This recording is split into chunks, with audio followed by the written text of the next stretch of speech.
Million માં 50 રૂપિયા લગાડી દીધા હે. નો હોય ભાઈ. અરે હા ભાઈ, આ મેચ પૂરો થાય ને એટલે 1 કરોડ રૂપિયા આપણા જ છે. મને પૂરેપૂરો વિશ્વાસ છે કે આપણે જીતવાના છીએ આજે. તો ભાઈ આપણે પૈસા વાળા બની જવાના, કરોડપતિ હે. અરે હા ભાઈ, આજે આપણે કરોડપતિ બની જવાના છીએ. અને સાંભળ, 1 કરોડ માંથી 30 લાખ રૂપિયા ગવર્નમેન્ટ ટેક્સ કપાઈ જાય તો પાછળ કેટલા વધ્યા આપણી પાસે?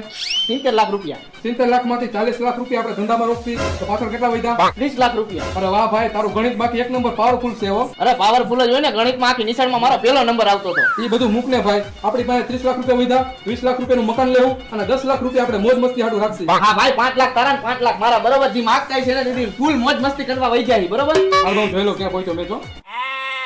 હાલો, હું કહેતો હતો તું પૈસા કરતો હતો ને, કાઈ વાંધો નહીં, તારા 50,000 ખાઈ તને ડ્યુટી ઉપર રોકડા દઈ દેવાય, બરોબર? Make phone. હલો જાનુ, રાજકોટના મોટા મોટા મોલમાં આલી જા અને તને મજા આવી શોપિંગ કરી લે, કપડા બપડા જી લેવું હોય તારે, બરોબર? જી પણ શોપિંગ કરને, ઓલો સ્કેનર નો ફોટો તું મારામાં નાખજે, હું પેમેન્ટ કરી દઈશ. શું થયું ભાઈ, ઓલા 1 કરોડ રૂપિયા ક્યારે આવે છે?